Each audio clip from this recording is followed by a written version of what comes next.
캐나다 정부가 추진하고 있는 차세대 잠수함 도입 사업은 단순한 국방 전력 증강 사업의 범주를 넘어서고 있습니다. 이는 캐나다라는 국가의 산업 기반을 재편하고 경제 활성화를 도모하기 위한 거대한 국가적 프로젝트로 격상되어 다루어지고 있습니다. 일반적인 무기 도입 사업이 성능과 가격, 그리고 정치적 외교 관계를 중심으로 결정되는 것과는 달리 이번 캐나다의 행보는 철저하게 자국 내 산업 이익에 초점을 맞추고 있다는 점에서 매우 이례적입니다. 캐나다 정부가 이번 사업에서 가장 중요하게 평가하는 핵심 기준은 절충 교역의 비율과 자국 경제에 대한 기여도입니다.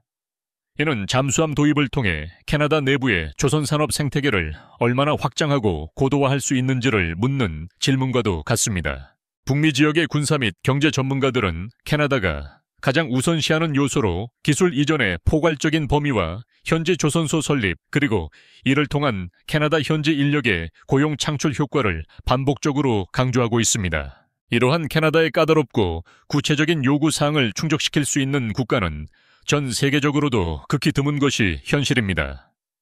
그러나 대한민국은 이러한 요구에 가장 완벽하게 부합하는 해법을 제시하고 있는 몇 안 되는 국가 중 하나로 평가받습니다. 한국은 단순히 완제품 잠수함을 수출하는 것을 넘어 현지의 조선소 건조 기반을 구축하고 관련 기술을 이전하며 인력 훈련 패키지까지 제공할 수 있는 역량을 갖추고 있기 때문입니다. 이는 캐나다의 산업 전략과 정확히 맞아떨어지는 제안입니다. 최근 해외 유력한 군사 전문 매체들은 일제히 하나의 흥미로운 소식을 타전했습니다. 캐나다 정부의 산업 및 경제 안보 전략을 총괄하는 장관이 한국의 한화오션 거제 조선소를 직접 다시 찾았다는 내용이었습니다. 처음에는 이 소식이 단순한 외교적 방문이나 통상적인 시찰 정도로 여겨지며 조용히 전파되었으나 그 이면에 담긴 의미가 해석되면서 북미 국방 커뮤니티 전체가 크게 술렁이기 시작했습니다. 이 방문이 갖는 무게감은 결코 가볍지 않습니다. 캐나다가 현재 추진 중인 60조 원 규모의 차세대 잠수함 사업인 CPSP의 평가 과정에서 실무를 총괄하는 책임자가 직접 현장을 찾았다는 사실 자체가 강력한 메시지이기 때문입니다. 이는 캐나다가 기존의 전통적인 안보 파트너였던 미국이나 유럽과의 관계에만 의존하던 관성에서 벗어나 산업 및 국방 공급망을 새롭게 재편하려는 의지를 드러낸 것으로 해석됩니다. 그리고 그 거대한 재편의 중심축 후보로 대한민국을 매우 진지하고 심도 있게 검토하고 있다는 분석이 해외 언론을 통해 빠르게 확산되고 있습니다. 북미 언론들은 이번 방문을 단순한 친선 도모가 아닌 국가 전략의 일환으로 보고 있습니다. 캐나다 현지 매체들은 장관의 방문을 두고 국가 산업 전략을 최종적으로 검증하는 단계라고 해석했으며 한국 언론들 또한 총리의 기존 일정과는 별개로 장관이 단독으로 재방문했다는 점을 집중적으로 조명했습니다. 이미 지난 10월 말 캐나다 총리가 거제 사업장을 방문하여 한국의 압도적인 생산 능력과 기술력의 깊은 인상을 받았다는 보도가 있었습니다. 그런데 불과 한 달 남짓한 시간이 지난 시점에 주무부처 장관이 다시 같은 시설을 찾은 것입니다. 이는 통상적인 국가 간 방산 협력 과정에서는 찾아보기 힘들 정도로 매우 이례적이고 신속한 행보입니다. 외신들은 바로 이 비정상적일 정도로 빠른 검증 속도에 주목하며 캐나다의 의중을 분석하고 있습니다. 캐나다가 진정으로 원하고 요구하는 것은 종이 위에 그려진 화려한 설계 도면이나 제안서가 아닙니다. 그들은 3,000톤 급 이상의 대형 잠수함을 실제로 건조해본 경험이 있고 납기 내 생산해낼 수 있는 국가적 역량을 갖춘 파트너를 찾고 있습니다. 북미의 전문가들은 한국의 조선소 현장에서 장보고 3배치2 잠수함이 최소 3척 이상 동시에 건조되고 있는 장면을 캐나다 장관이 직접 눈으로 확인했다는 점에 큰 의미를 부여하고 있습니다. 캐나다 해군 내부에서도 한국이 보여준 조선 인프라와 건조 시스템은 자국의 현재 기술력과 시설로는 절대 구현이 불가능한 수준이라는 점을 이미 여러 차례 인정한 바 있습니다. 실제로 지난 10월 한국을 방문했던 캐나다 국방부 장관은 한국 조선소의 엄청난 규모와 유기적인 생산 흐름을 목격한 뒤 캐나다에서는 이러한 시설을 유지하는 것 자체가 불가능한 수준이라며 놀라움을 표하기도 했습니다. 해외 매체들은 이러한 평가를 단순한 외교적 수사나 찬사로 보지 않습니다. 이는 캐나다의 현재 조선 역량으로는 12척 규모의 대형 잠수함 사업을 계획된 일정 내에 완성할 수 없다는 현실적인 고백이기도 합니다. 동시에 그 부족한 공백을 메워줄 수 있는 유일한 대안이 한국이라는 사실을 장관이 직접 현장에서 확인함으로써 확신을 얻었다는 뜻으로 풀이됩니다. 항상 서구권 국가들보다 뒤처져 있을 것이라고 막연하게 생각했던 한국의 방산 역량이 이제는 자신들을 넘어 아득히 추월해 있다는 사실이 생생하게 전달된 것입니다. 여기서 더욱 중요한 점은 장관이 확인한 것이 단순한 건조시설만이 아니었다는 사실입니다. 한국이 제시한 파격적인 절충교역 패키지는 다른 경쟁국들이 감히 제안조차 하지 못했던 수준의 것이었습니다. 캐나다는 이번 잠수함 도입 사업을 단순한 무기 구매가 아니라 무너진 자국의 산업 경제 공급망을 재건하는 부흥 사업으로 규정하고 있습니다. 북미의 주요 신문들은 캐나다 정부가 잠수함 사업의 평가 요소 중에서 절충 교역과 캐나다 내 경제 기여도를 무려 50% 가까이 반영하려 한다는 구체적인 분석을 내놓고 있습니다. 이러한 상황에서 한국은 조선소의 공동 설립부터 시작하여 기술 훈련과 이전 그리고 초기 건조부는 한국에서 제작하고 나머지 물량은 캐나다 현지에서 생산하는 단계적 구조를 제시했습니다. 이는 캐나다 측의 가려운 곳을 정확하게 긁어주는 제안으로 그들의 관심을 강력하게 끌어당겼습니다.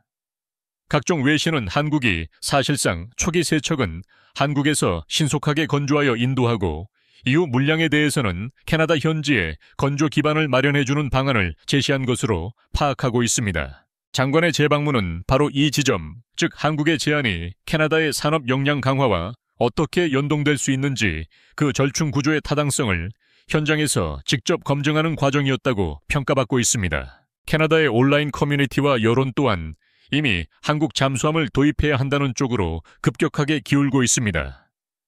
현지 방송사 기사의 댓글만 살펴보더라도 한국과 협력해야 한다는 반응이 줄을 잇고 있습니다. 특히 잠수함 발사, 탄도미사일 기반 설계를 갖춘 장보고3의 뛰어난 확장성에 감탄하는 의견들이 계속해서 등장하고 있습니다. 캐나다 군사 마니아들과 전문가들은 이 플랫폼을 크루즈 미사일 발사 플랫폼으로도 활용할 수 있다고 분석하면서 한국이 제공하는 기술 이전의 범위와 납기 준수 능력, 그리고 생산 신뢰성을 비교 분석하고 있습니다. 그 결과 사실상 한국이 유일한 정답이라는 분위기가 형성되고 있습니다.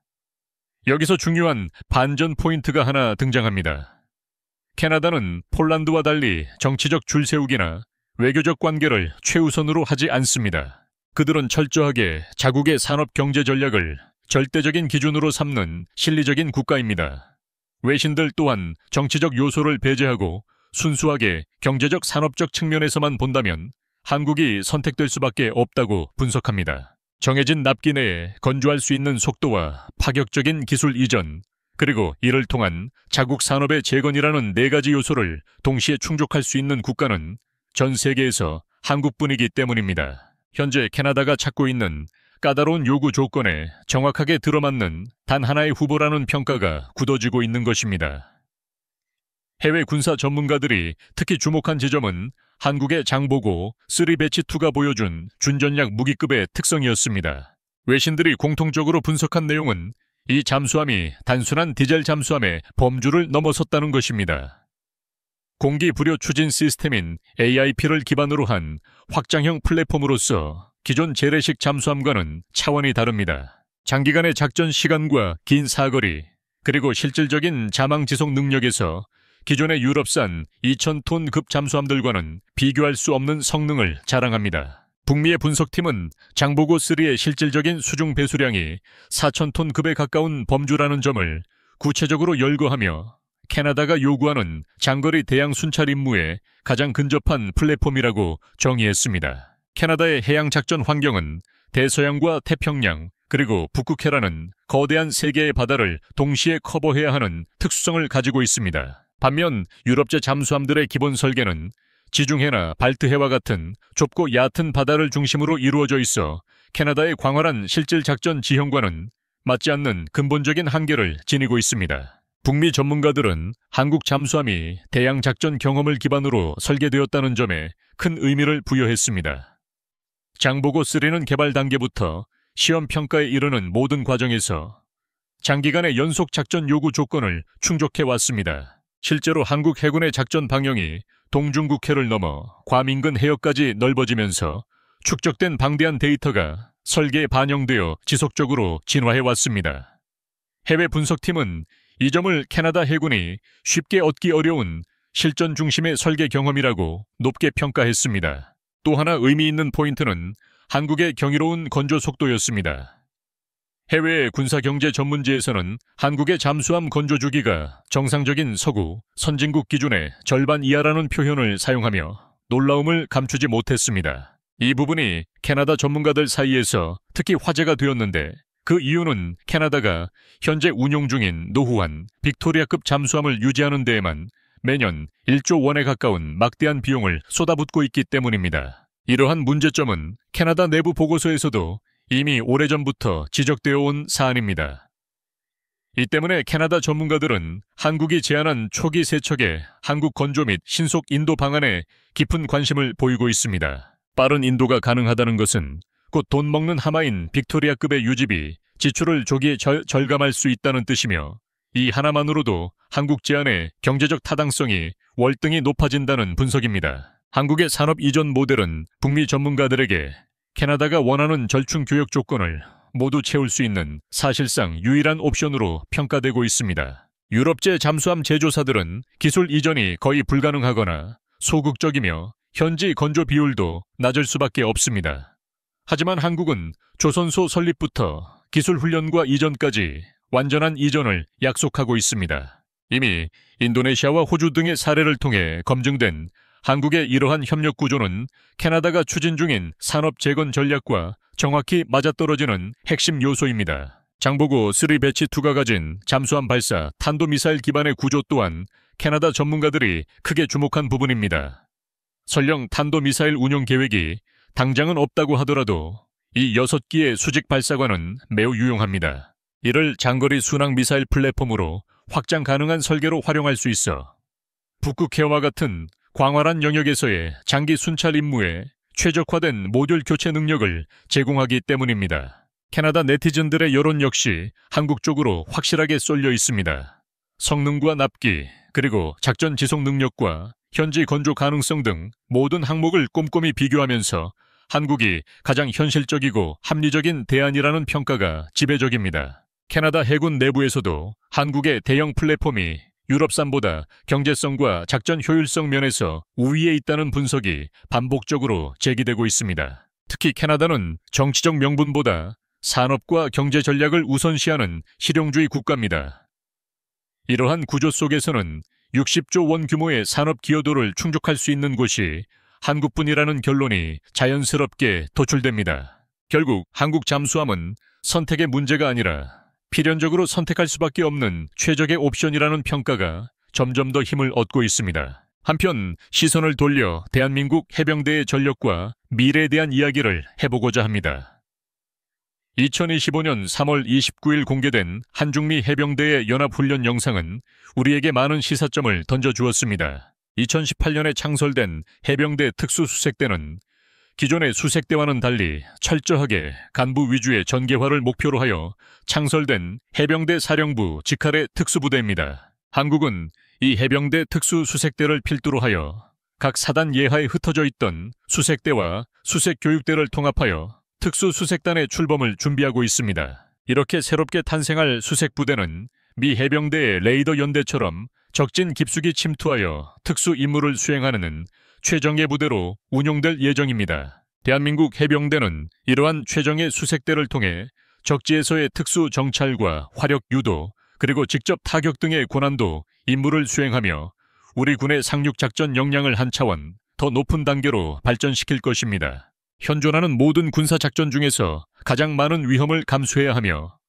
가장 높은 난이도를 요구하는 작전은 단연 상륙작전입니다. 해안가의 견고한 방어선을 구축하고 기다리는 적을 상대로 바다를 건너 전력을 투사하고 교두보를 확보하려는 상륙작전은 필연적으로 아군의 많은 피해를 동반할 수밖에 없습니다. 하지만 일단 상륙작전에 성공한다면 전략적으로 매우 유리한 전세를 형성할 수 있으며 적의 허를 찌르는 결정적인 승기를 잡을 수 있습니다. 역사적으로도 전쟁의 큰 분기점에는 반드시 거대한 상륙작전이 존재했습니다. 제2차 세계대전의 흐름을 바꾼 가장 유명한 작전인 노르망디 상륙작전을 비롯하여 한국전쟁의 절체절명의 위기에서 전세를 뒤바꾼 인천 상륙작전 등만 보더라도 상륙작전이 가진 전략적 가치는 실로 엄청납니다. 그리고 대한민국은 여전히 대규모 상륙작전을 수행하기 위해 전 세계에서 가장 많은 규모의 해병대를 보유한 나라 중 하나입니다. 대한민국 해병대는 이미 1940년대에 창설된 이후 자유진영 국가 중에서는 미국 다음으로 많은 해병대 병력을 유지하고 있습니다. 최근에는 중국판 해병대인 중국 해군 육전대가 몸집을 빠르게 키우며 상당히 많은 병력을 보유하게 되었지만 그럼에도 불구하고 대한민국 해병대는 전 세계에서 손꼽힐 정도의 거대한 부대 규모와 숙련도를 자랑합니다. 대한민국 해병대는 연평도 포격전을 거치며 21세기 현대전에서도 물러서지 않고 적을 타격하는 실전 경험을 치렀을 뿐만 아니라 유사슬시 한반도 전체를 집어삼키려는 중국의 해군 육전대를 방어하기 위해 반드시 필요한 부대입니다. 하지만 대한민국 해병대가 지금보다 한 차원 더 발전하기 위해서는 아직 개선되어야 할 점도 많으며 세계 최강이라 불리는 미 해병대의 변화를 보고 배울 필요가 있습니다. 물론 한국이 예산이나 인력 측면에서 미국을 그대로 따라할 수는 없는 노릇입니다. 하지만 풍부한 실전 경험을 바탕으로 끊임없이 진화하고 있는 미 해병대의 특징을 벤치마킹한다면 우리도 지금보다 더욱 강력한 해병대를 운용할 수 있을 것입니다. 세계 최강인 미국 해병대를 기준으로 대한민국 해병대의 전력이 어느 정도 수준인지 살펴보고 중국과의 교전 시 대응 방안에 대해 분석해 볼 필요가 있습니다. 삼면이 바다로 둘러싸인 한반도는 지형의 특성상 다른 그 어떤 나라보다 바다와 지상을 넘나드는 해병대의 전략적 중요성이 매우 높습니다. 이를 방증하듯 한국은 막강한 해병대 전력을 유지하고 있으며 보유한 장비의 화력 또한 매우 우수한 편입니다. 일각에서는 한국 해병대가 육군보다 구형인 K1 계열의 전차나 K95 자주포 등을 사용하기 때문에 전력이 뒤떨어지는 것이 아니냐는 우려를 제기하기도 합니다. 하지만 이러한 차이는 무기의 성능 부족이라기보다는 해병대라는 부대의 고유한 임무 특성에서 기인하는 문제입니다. 해병대는 해상에서 지상으로 전력을 투사하는 상륙전이 주된 임무이기 때문에 상륙함의 수송 능력이 작전의 성패에 미치는 영향이 절대적입니다. 만약 성능이 아무리 좋아도 지나치게 크고 무거운 무기로만 전력을 구성한다면 상륙함의 제한된 배수량 문제로 인해 한 번에 나를 수 있는 병력과 장비의 수송력이 크게 떨어질 수 있습니다. 이 때문에 대한민국 해병대도 상륙작전의 편의성과 효율성을 고려하여 육군의 최신형인 K2 전차와 K9 자주포를 전면적으로 사용하는 것이 쉽지 않은 측면이 있습니다. K2 전차는 120mm 55 구경장 주포를 사용하기 때문에 포신의 길이가 매우 길어 상륙함 내부의 공간을 많이 차지한다는 단점이 있습니다. 반면 최근 해병 1사단에 배치된 K1A2 전차는 120mm 44 구경장 주포를 탑재하고 있어 전차 포신이 차지하는 공간이 상대적으로 적습니다. 그만큼 더 많은 수량의 전차를 좁은 상륙함에 적재할 수 있다는 전술적 이점을 확보할 수 있는 것입니다. 또한 K9 자주포는 전투 중량이 47톤을 넘어가기 때문에 강력한 화력에도 불구하고 상륙전에는 부담스러운 요소가 있습니다. 이 때문에 대한민국 해병대는 북한과 직접 대치하고 있어 강력한 화력이 필수적인 백령도와 연평도의 해병 2사단 예하 1개 대대에만 K9 자주포를 배치하고 있습니다. 나머지 부대는 상대적으로 가벼운 K95, A1 자주포를 활용하여 상륙 작전에 대비하고 있는 것입니다. 물론 해병대는 보편적인 지상군과 달리 특수한 목적의 부대이기 때문에 예산 배정에서 우선순위가 밀리는 경향이 있습니다. 미국조차도 해병대가 육군보다 장비 지원 면에서 열악하다는 인식이 있을 정도입니다. 다만 대한민국 해병대가 주력 전차와 자주포로 한 세대 이전 무기를 사용하는 것은 어디까지나 상륙 작전의 효율성을 위한 전략적 선택입니다. 개량된 K1A2 전차와 K95A1 자주포도 주변국이나 다른 나라의 해병대와 비교하면 충분히 강력하고 위협적인 전력입니다. 또한 대한민국 해병대는 과거부터 실제 전투에서 놀라운 위력을 입증해왔습니다. 월남전 당시 1개 중대 병력으로 2개 연대 규모의 북베트남군을 막아낸 짜빈동 전투는 미 해병대조차도 경악을 금치 못했던 전설적인 전과였습니다. 그렇다면 현재 대한민국 해병대 전력은 미국과 비교해서 어느 정도 수준일까요? 흥미롭게도 지상 전력 측면에서는 한국이 미국보다 일부분 앞서 있는 요소도 존재합니다. 한국은 전차와 자주포, 그리고 다연장 로켓 등 강력한 중화기 위주의 지상 화력을 여전히 편제하고 있는 반면 미 해병대는 대대적인 부대 개편을 단행하고 있기 때문입니다. 미 해병대는 전차 부대를 전부 폐지하고 야포 수량을 대폭 줄이는 대신 분대 정원을 15명으로 증설하는 등 화력보다는 신속성과 소규모 도서 지역 상륙 및 기습에 초점을 맞추고 있습니다. 즉 한국과 미국의 해병대가 지상 화력 구성에서 많은 차이를 보이는 점은 양국 해병대가 처한 작전 환경과 부대 편제의 지향점이 다르기 때문이라 할 수 있습니다. 한국은 여전히 유사시 북한 일대로 대규모 정규전 성격의 상륙 작전을 준비해야 하고 평시에도 서북도서 일대에서 북한군과 마주하며 고강도 분쟁에 대비해야 합니다. 따라서 전차와 자주포 같은 중장비를 필수적으로 유지하고 있는 것입니다. 하지만 미국은 전 세계 각지에서 다양한 군사작전을 수행해야 하기 때문에 수송 부담이 과중한 전차 등을 과감히 감축했습니다. 대신 보병 분대 병력을 늘려 소규모로 적의 해안과 도서 지역을 신속하게 타격하고 빠지는 방식으로 전술 교리를 다듬고 있습니다. 반면 공중 전력과 해상 전력 측면에서는 한국이 미국에 비해 여러 측면에서 부족한 부분이 많은 것이 사실입니다. 미 해병대는 여느 국가의 공군 못지않게 강력한 항공 전력을 기반으로 자체적인 전투기와 무인기 등을 대량으로 운용하고 있습니다. 반면 대한민국 해병대는 이제야 항공대를 창설하고 헬기 전력을 확보하는 시작 단계에 머물러 있습니다. 한국이 미국처럼 해병대 자체적으로 전투기까지 편제하는 것은 예산과 인력 구조상 현실적으로 불가능에 가깝습니다. 하지만 헬기가 편제된 항공대는 지금보다 더욱 발전시키고 규모를 키울 필요가 있습니다. 한국은 국산 마리논 헬기를 통해 공중 기동부대를 편성하여 유사시 공중을 통한 입체적인 상륙 작전과 적 후방 교란 등을 실시할 수 있는 체계를 갖추어 나가고 있습니다. 여기에 향후 전력화될 상륙 공격 헬기가 더해진다면 육해공을 아우르는 입체 상륙 작전 역량도 한층 강화될 것입니다. 또한 상륙함 등 해상 전력도 아직은 부족한 점이 많습니다. 한국은 자체적으로 보유한 상륙함 전력이 다소 부족한 대신 전시 상황에서 증원될 미 해병대의 거대한 상륙함 전력을 한미 해병대가 공유하는 것을 전제로 작전 계획을 수립해 왔습니다. 이 때문에 자체적인 상륙함 확보에는 다소 소극적이었던 아쉬움이 있었습니다. 이처럼 한국은 해병대가 보유한 지상 타격 전력은 미국과 견주어도 손색이 없는 수준을 갖추고 있습니다. 그러나 이를 엄호할 공중 전력이나 병력을 상륙 지점으로 실어 나를 수송 전력이 충분하지 않다는 구조적인 약점을 안고 있습니다.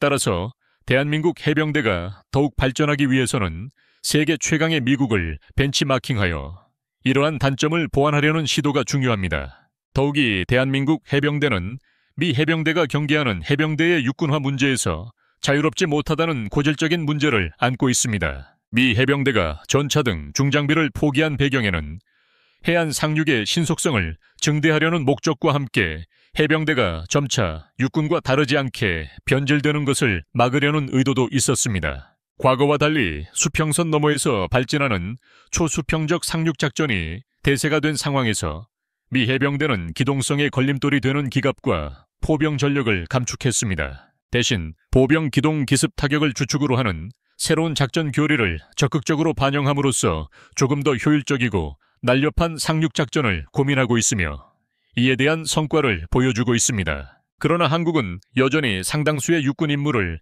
해병대가 대신 떠맡고 있는 실정입니다. 국방개혁 당시에는 해병 2사단의 해강간 경계작전 임무를 육군에 이관하는 논의가 있었으나 육군 2.5 개4단 병력이 필요하다는 이유로 무산되었습니다. 여전히 해병대를 해안선의 경계병으로 배치하고 있는 상황입니다. 이러한 결정은 2개 사단과 2개 여단 등의 부대를 보유한 해병대에서 정작 유사시, 즉시 상륙작전을 진행할 수 있는 부대가 1사단 하나뿐이라는 문제를 야기하고 있습니다. 따라서 한국은 해병대의 무기 체계를 강화하는 것과 별개로 미국의 작전 교리 변화를 예의주시하고 이를 우리 군의 현실에 어떻게 대입하여 효율성을 높일 수 있을지 전체적인 전략을 구상해야 합니다. 게다가 한반도의 안보 환경은 향후 한국과 중국의 해병대가 직접적인 군사 충돌을 감행할 여지가 높아지고 있어 해병대의 전략적 중요성을 결코 간과해서는 안 됩니다. 급변 사태로 인해 북한 정권이 붕괴하게 되면 중국은 압록강 일대를 통해 육군 병력을 한반도 북부로 남하시킴과 동시에 자신의 해군 육전대를 파견하여 북한의 주요 전략 요충지로 전력을 투사할 가능성이 큽니다. 특히 산둥반도 지역에 위치한 중국의 제6육전여단은 지리적으로 한반도와 매우 가까워 북한 내 작전에 투입될 확률이 가장 높은 부대입니다.